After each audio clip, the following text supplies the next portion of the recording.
Good evening class. हम लोग lesson 2 English में पढ़ रहे थे, शेयरिंग एंड केयरिंग। लेसन 2 को हम लोगों ने पूरी तरह समाप्त कर लिया था, मतलब उसका हिंदी अनुवाद पढ़ लिया था और मीनिंग भी हम लोगों ने देख ली थी। मीनिंग हम साइड में लिख ही देते हैं, तो मीनिंग भी लगभग हो गई थी, कुछ बचा नहीं है। तो क्वेश्चन आंसर करना था, कॉम्प्रीहेंशन क्वेश्चंस।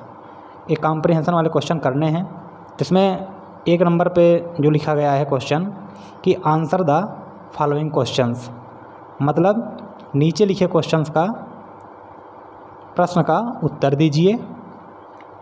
तो पहला क्वेश्चन चलो पढ़ देते हैं।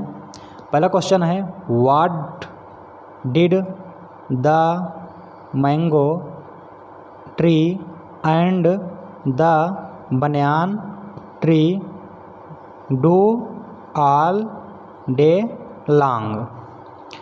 मतलब व्हाट डिड क्या करते थे, मैंगो ट्री आम का पेड़, एंड और द बनियान ट्री बरगद का पेड़, ऑल डे लॉन्ग दिन भर। व्हाट डिड मतलब क्या, तो आम का पेड़ और बरगद का पेड़ दिन भर क्या करते थे। तो पहला आंसर है। तो पहले आप इसको हिंदी में सोच लीजिए। अगर आप भाई स्टोरी में जाएंगे तो हाँ आप देखेंगे उसमें यही लिखा गया है कि आम का पेड़ और बरगद का पेड़ दिन भर एक दूसरे से बातें करते थे और एंजॉय करते थे, मतलब आनंद लेते थे। तो देखिए मैंने क्वेश्चन ए का आंसर यहाँ पे लिखा हुआ है ये, ठीक है। तो क्वेश्चन ए का आंसर यहाँ पे है, इसको आप देख लीजिएगा ए, ठीक। तो the mango tree and the banyan tree talked to each other and enjoyed all day long। तो the mango tree and the banyan tree, ठीक है, talked to each other, each other एक दूसरे से, टॉक्ड में बातचीत करते थे, मैंगो ट्री आम का पेड़, बनियान ट्री बरगद का पेड़, एंड और enjoyed आनंद लेते थे, ऑल डे लॉन्ग मतलब दिन भर। तो आम का पेड़ और बरगद का पेड़ दिन भर एक दूसरे से बात करते थे और आनंद लेते थे, ठीक, क्लियर। चलिए अब हम देख लेते हैं क्वेश्चन बी। क्वेश्चन बी क्या है, क्वेश्चन बी है, why did the mango tree want to drive the animals away. Why did क्यों, द मैंगो ट्री आम का पेड़, वांट वांट मीन्स चाहते थे, टू ड्राइव अवे, ठीक है, टू ड्राइव अवे एक साथ लिया जाएगा, तो भगाना, द एनिमल्स जानवरों को, आम का पेड़ जानवरों को क्यों भगाना चाहता था। तो क्यों भगाना चाहता था, क्योंकि वह कहता था कि जो जानवर होते हैं वो बहुत तेज़ी से दहाड़ते हैं और बदबू भी करते हैं, ठीक है। तो स्टोरी में ही बताया गया है। चलिए इसका आंसर देख लेते हैं कि द मैंगो ट्री आम का पेड़ वांटेड चाहता था, टू ड्राइव अवे भगाना, द एनिमल्स जानवरों को, बिकॉज क्योंकि, दे वह सब, रोड दहाड़ते थे, लाउडली मतलब ज़ोर से, एंड और स्मेल्ड मतलब स्मेल मतलब कि जो गंध होती है, ठीक है, और गंध करते थे, बैड मतलब बुरी, मतलब बुरी तरह वो बदबू करते थे, ठीक है, इसका अर्थ ही हुआ। तो आम का पेड़ जानवरों को भगाना चाहता था क्योंकि वह सब बहुत तेज़ी से दहाड़ते थे और बदबू भी करते थे, ठीक। चलिए अब क्वेश्चन सी देख लेते हैं। क्वेश्चन सी है, what advice did the banyan tree give to the mango tree. What advice क्या सलाह या कौन सी सलाह, द बनियान ट्री आम के बरगद के पेड़ ने गिव टू दिया द मैंगो ट्री, आम के पेड़ को। बरगद के पेड़ ने आम के पेड़ को क्या सलाह दिया? तो आइए इसको देख लेते हैं क्या सलाह दिया। थोड़ा भी कम दिख रहा होगा, इसको थोड़ा बड़ा कर देते हैं। ठीक, ये हो गया। इसको थोड़ा ऊपर खिसका के एडजस्ट करते हैं। चलिए, तो आंसर यहाँ पे मैंने नीचे लिखा है, the banyan tree advised that the mango trees should not be that rude because trees and animals must live in harmony and help each other. Banyan tree, बरगद का पेड़, एडवाइज्ड, सलाह दिया, दैट, कि मैंगो ट्री, आम का पेड़, should not be that rude, मतलब इतना रूड, मतलब इतना अशिष्ट नहीं होना चाहिए। शुड मीन्स होना चाहिए, ठीक है। बिकॉज, क्योंकि, ट्रीज, पेड़ों, एंड और एनिमल्स, जानवरों, मस्ट मीन्स अवश्य चाहिए, लिव मीन्स रहना, इन हारमोनी मतलब तालमेल के साथ, ठीक है, एंड और हेल्प मदद करना, ईच अदर एक दूसरे की। तो बरगद के पेड़ ने सलाह दिया कि आम के पेड़ को इतना अशिष्ट नहीं होना चाहिए, क्योंकि पेड़ों और जानवरों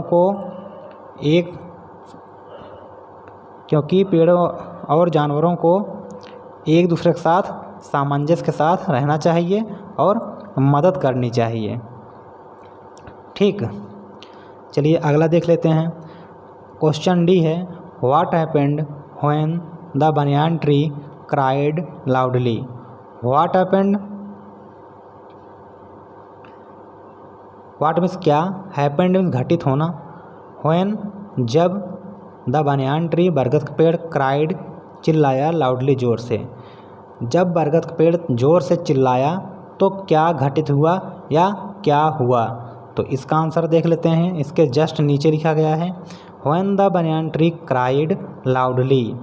व्हेन जब, बनियान ट्री बरगद का पेड़, क्राइड चिल्लाया, लाउडली जोर से, हिज वॉइस उसकी आवाज़, वाज हर्ड, हियर मीन्स होता है सुनना, हर्ड मीन्स सुना गया, उसकी आवाज़ सुनी गई, बाई मीन्स द्वारा, द वाइल्ड एनिमल्स जंगली जानवरों के, वाइल्ड मीन्स जंगली, ठीक है, एंड और, दे रश्ड, दे मीन्स वह सब, रश्ड भागे, टूवर्ड्स की तरफ, इट इसकी, किसकी मतलब बरगद के पेड़ की तरफ कौन भागे?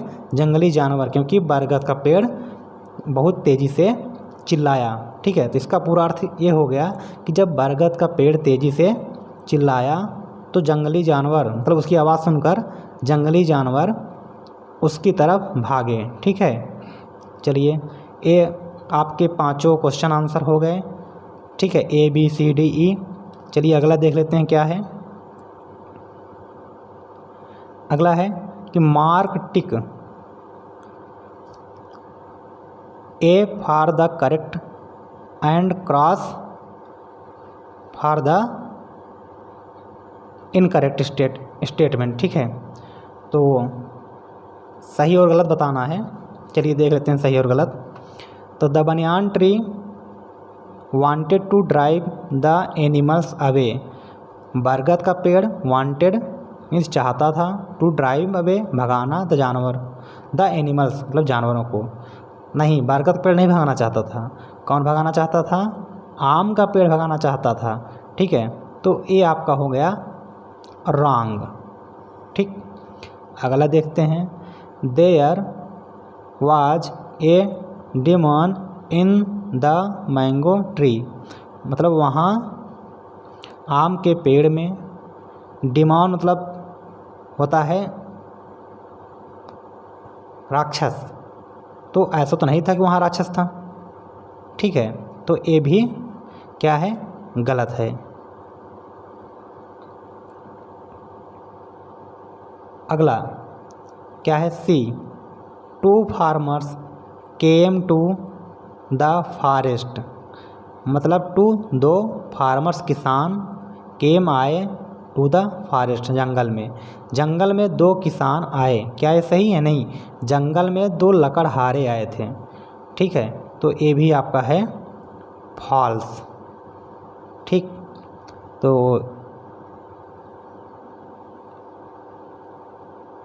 चलिए अगला देख लेते हैं। चलिए अगला देखने से पहले मैं एक चीज़ यहाँ पे आपको मेमोराइज करा दूँ। ये आपका क्वेश्चन ई का आंसर छूट गया था। कौन सा question E? What lesson do you learn from the story, ठीक है, इसका आंसर मैंने कराना भूल गया था। तो इसका आंसर देखिए मैं यहाँ पे लिख दिया हूँ, ये है, ठीक, आंसर 1 का ई, ठीक है। मतलब व्हाट लेसन, व्हाट मीन्स क्या, lesson is part, do you learn आप सीखते हो, फ्राम से दिस स्टोरी, इस कहानी से, इस कहानी से आप कौन सा सबक सीखते हैं, ठीक है, यही आपके क्वेश्चन का अर्थ है। तो चलिए इसका आंसर देख लेते हैं। इसका आंसर देखिए यहाँ पे लिखा है कि दिस स्टोरी टीच अस, मतलब यह कहानी हमें पढ़ाती है, टीच मीन्स पढ़ाना, ठीक है, अस मीन्स हमें, दैट की बी हम सब को, मस्ट अवश्य, लिव रहना चाहिए, टुगेदर साथ साथ, हम सबको एक दूसरे के साथ साथ रहना चाहिए, एंड और हेल्प ईच अदर, हेल्प में सहायता करना, ईच अदर एक दूसरे की, हमें एक दूसरे की सहायता करनी चाहिए, व्हेन जब, दे वे सब, आर हो इन ट्रबल कष्ट में, आर मीन्स है, इन मीन्स में, ट्रबल मीन्स कष्ट में, तो हम सबको एक साथ रहना चाहिए और एक दूसरे की मदद करनी चाहिए जब वे सब कष्ट में हों। तो यही कहानी हमें शिक्षा देती है कि हमें सामंजस्य साथ मिलजुल कर रहना चाहिए और कष्ट में एक दूसरे की मदद करनी चाहिए, ठीक है। तो इसका आंसर हो गया और आपने भी सही गलत देख ही लिया था। चलिए सही गलत में एक डी है, ठीक है, कौन सा? D, trees and animals need each other. तो कह रहा है कि पेड़ और जानवरों को एक दूसरे की ज़रूरत है। क्या यह सही है गलत? तो ये आप देख लीजिए क्या है, सही? जी बिल्कुल सही है, तो ये आपका सही हो जाएगा, ठीक है। और यहाँ पे देख लीजिए जो मार्क करना था उसके 4 पार्ट थे, तो ए बी सी जो है दूसरे पेज पे था, डी जो है दूसरे पेज पे, तो ये भी हो गया। अगला क्या है? Word power. वर्ड मीन्स होता है शब्द, पावर मीन्स शक्ति। शब्द शक्ति, शब्द शक्ति मतलब कि आपको कितना वर्ड याद है, जितना ही आपको वर्ड याद होगा उतना ही आपकी शब्द शक्ति बढ़ेगी, ठीक है, मतलब उतना आपको वर्ड पावर मजबूत होगा। तो आगे देखते हैं क्या लिखा है कि वर्ड पावर में पहला क्वेश्चन है choose the words, choose means चुनिए, द वर्ड शब्दों को, फ्रॉम द बॉक्स, बॉक्स से, व्हिच मीन द सेम, जिसका अर्थ समान होता हो, ठीक है। One is done for you, one is एक है, डन मीन्स किया गया, फॉर यू आपके लिए, एक आपके लिए किया गया है। इसका मतलब ये है कि बॉक्स से एक वर्ड को चुनिए जो सेम मीनिंग देता हो, ठीक है, और एक आपको करके बताया गया है। जैसे पहला क्या किया गया? ए है, पहला क्या है? ए है कि सिचुएशन काजिंग प्रॉब्लम, मतलब ऐसी स्थिति जो समस्या का कारण हो उसे क्या कहा जाता है? ट्रबल, उसे ही कष्ट कहा जाता है, ठीक है, उसे ही कष्ट कहा जाता है। तो इसका ट्रबल हो गया। और ये जो दिया गया है इसी में से छांटना है, ये इतना, ठीक, उसी में से आपको छांटना है। चलिए बी वाला करते हैं कि लिविंग टुगेदर, लिविंग टुगेदर मतलब साथ साथ रहना, in a friendly manner, in means में, ए मीन्स एक, फ्रेंडली मतलब मित्रवत, मैनर मतलब तरीके से या व्यवहार से, ठीक है, मैनर होता है तौर तरीका या व्यवहार। तो साथ साथ मित्रता के रूप में या मित्रता के तरह रहना, तो उसे क्या कहा जाता है? हारमोनी। हारमोनी मीन्स होता है सामंजस्य के साथ रहना। तो इतनी बड़ी मीनिंग का इतना छोटा सा एक वर्ड पावर आप याद कर सकते हैं इतने लंबे अर्थ के लिए, ठीक है। चलिए सी देखते हैं, एनीथिंग कुछ भी, डन किया जाए, इन ए हरी मतलब जल्दी में, हरी मीन्स जल्दी में, जल्दी में कुछ भी किया जाए तो उसे क्या कहा जाता है? रश्ड। क्या? रश्ड। जल्दबाजी में कुछ भी कार्य किया जाए तो उसे क्या कहा जाता है? रश्ड। चलिए डी देख लेते हैं। शोइंग मीन्स दिखाना, काइंडनेस मीन्स दयालुता, टू अदर्स दूसरे के लिए, मतलब दूसरे के लिए दयालुता दिखाना, इसी को क्या कहा जाता है? केयरिंग। ठीक है, पाठ का नाम आप जानते क्या था? Caring and sharing. मतलब वही केयरिंग मतलब वही है कि दूसरे के प्रति दयालुता दिखाना क्या है? केयरिंग। इसके लिए एक शब्द आप केयरिंग याद कर सकते हैं। चलिए अगला देख लेते हैं।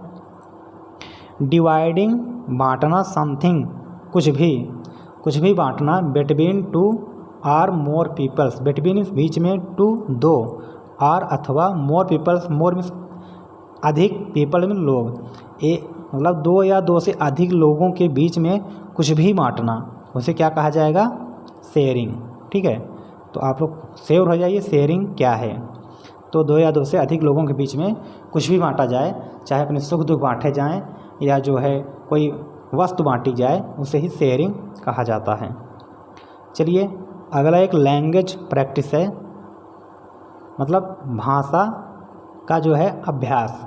तो ये अभ्यास जब आप करेंगे तो आपका भाषा मतलब आपको बोलने, आपके लिखने की जो शक्ति है, जो लिखने का पावर है, जो बोलने का पावर है आपका बढ़ेगा, मतलब आप इंग्लिश बोलने की तरफ अग्रसर होंगे।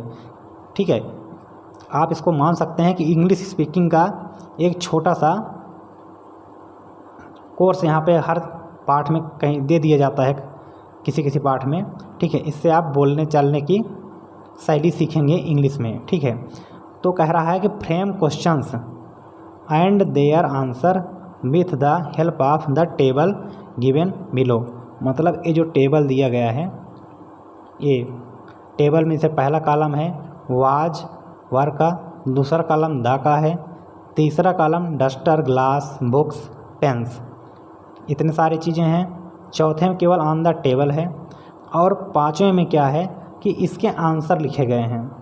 ठीक है, आंसर इसमें क्या है, इसमें एक क्वेश्चन बनेगा, क्वेश्चन का आंसर जब जैसे मान लीजिए कोई आपसे पूछता है कि क्या आपके पास पेन है, या कुछ भी और पूछता है, कि आप उसका जवाब अगर हाँ में देंगे तो कैसे देंगे और ना में देंगे तो कैसे देंगे। तो चलिए देखते हैं। पहले बॉक्स से हम उठाएंगे वाज, पहले से हम वाज लेते हैं। चलिए, तो प्रश्न बन जाएगा, क्या बनेगा? वाज। दूसरे से द फिक्स है, द को लेना ही लेना है, तो was the.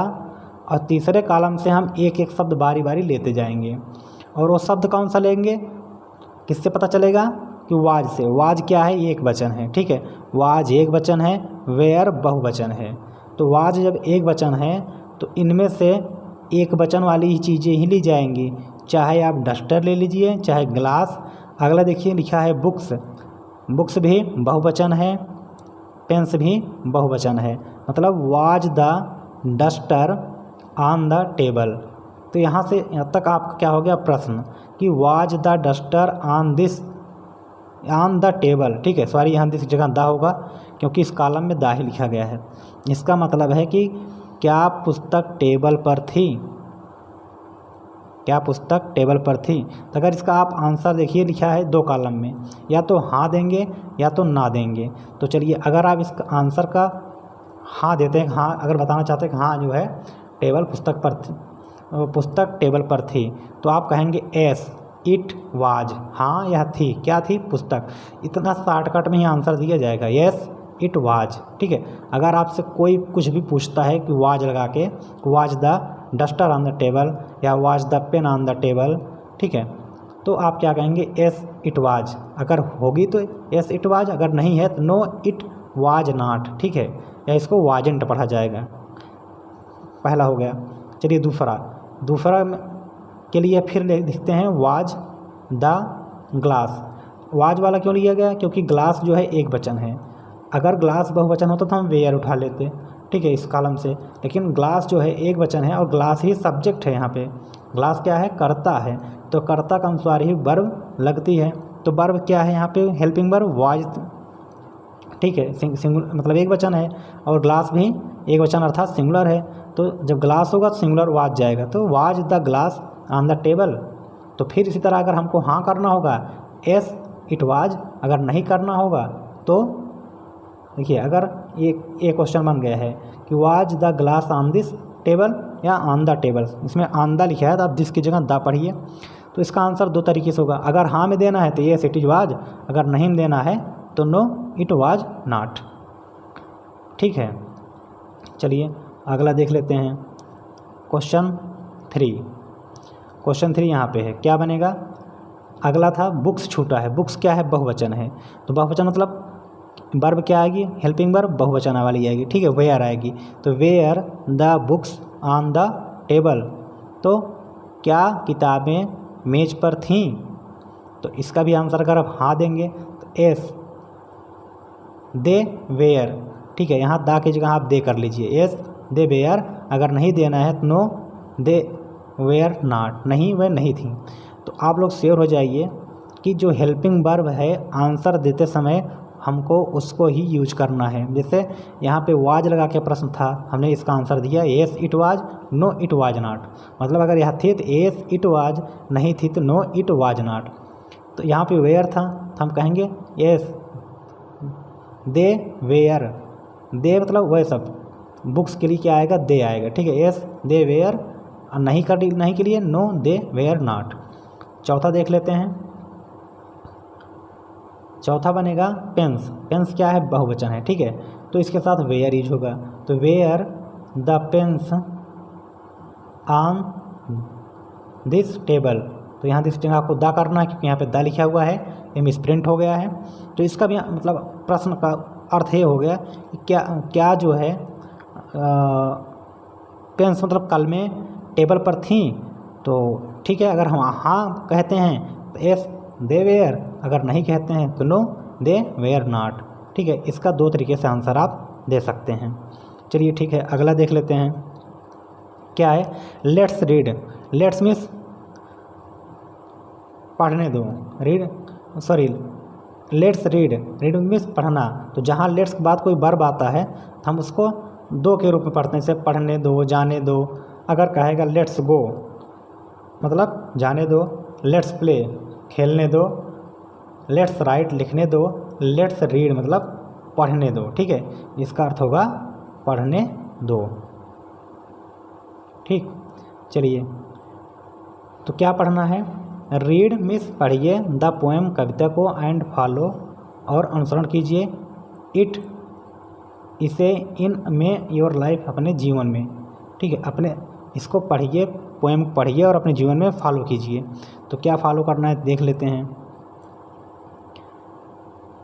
3 things in life that once gone never come back. 3 things in life.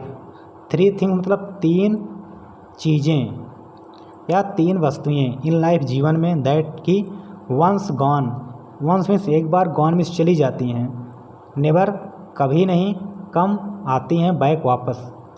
तो 3 चीज़ें अगर लाइफ से चली जाती हैं तो कभी वापस नहीं आती हैं। कौन सी? टाइम समय, वर्ड्स होता है वचन। अगर आपको किसी को वचन देते हैं, अगर वो एक बार टूट जाता है फिर वापस नहीं आता है।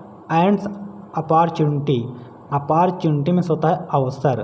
तो अगर एक बार अवसर भी हाथ से निकल जाता है, जैसे भी ये आप लोगों की पढ़ाई का अवसर है या पढ़ाई का समय है, अगर एक बार ये निकल जाएगा तो आप बड़े होकर के ये पढ़ाई नहीं पढ़ सकते हो। तो समय और किसी को दिया गया वचन और अपॉर्चुनिटी मीन्स अवसर, ये 3 चीज़ें एक बार जब चली जाती हैं तो वापस नहीं आती हैं। ठीक है, अगर अर्थ आप लोगों को पढ़ने में दिक्कत होगी तो यहाँ मैंने बगल में लिख दिया हुआ है, आप स्क्रीनशॉट ले सकते हैं और इसको अच्छे से लर्न कर सकते हैं। चलिए अगला पारा देखते हैं।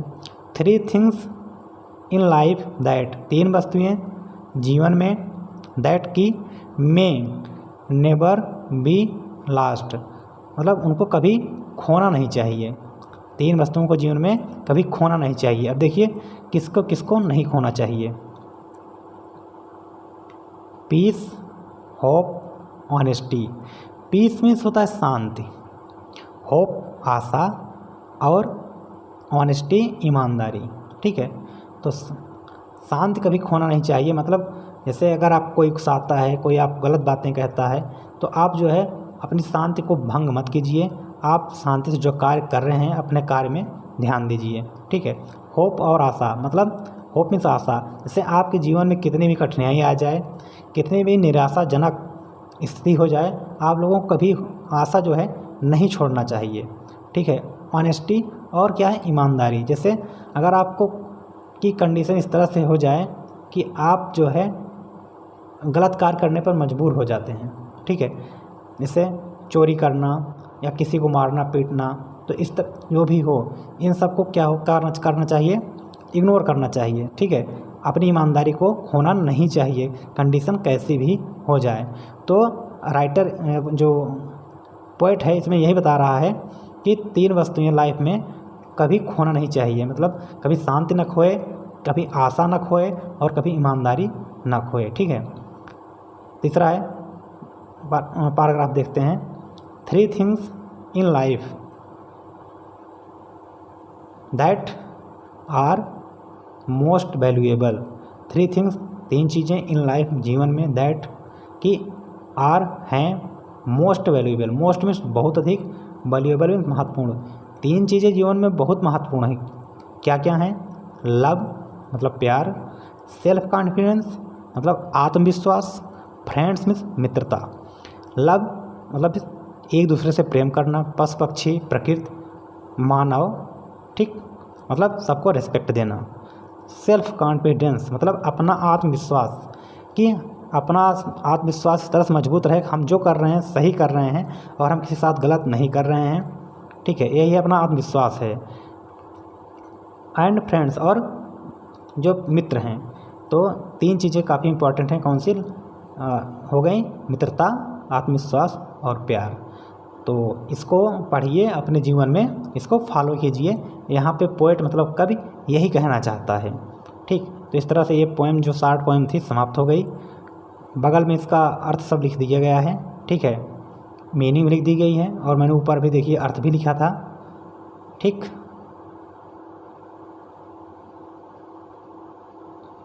ये यहाँ पे जो रेड कलर से लिखा गया है ये पूरा इसका अर्थ है।